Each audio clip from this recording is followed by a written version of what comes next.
High, যাচ্ছি রান্নাঘরে। তো আজকে তোমাদের একটা মজার রান্না দেখাবো।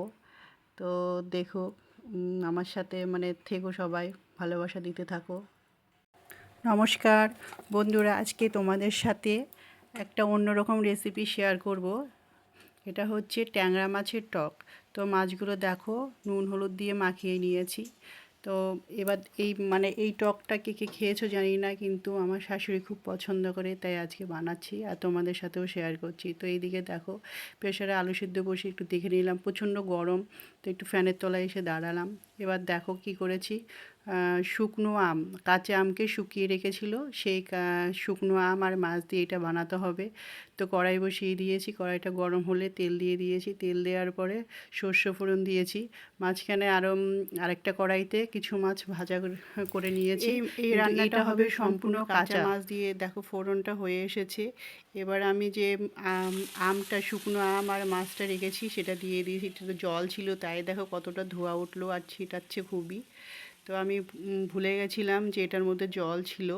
তো দেখো নাড়াচাড়া করে নিচ্ছি, নাড়াচাড়া করে দেখো একটু নাড়াচাড়া করে, এটাকে ভাজা যাবে না কিন্তু জল থাকতে হবে। তো নুন আর হলুদ দিয়ে দিলাম, নুন হলুদ দিয়ে নাড়াচাড়া করে কিছুক্ষণ নাড়াচাড়া করে নেব। তারপরে দেখো আমি কিছুটা রসুন, 4-5 কোয়া রসুন আর 2টো কাঁচা লঙ্কা নিয়ে নিয়েছি, এগুলো বেটে দেব। হ্যাঁ, তাহলে স্বাদটা খুব ভালো আসে। খুব রসুনের একটা কাঁচা এত সুন্দর গন্ধটা আসে, ভীষণই ভালো লাগে। তো দেখো এগুলো দিয়ে দিলাম, দিয়ে আবার নাড়াচাড়া করব, ভালো করে নাড়াচাড়া করে তারপরে আমি এতে জল দিয়ে দেব।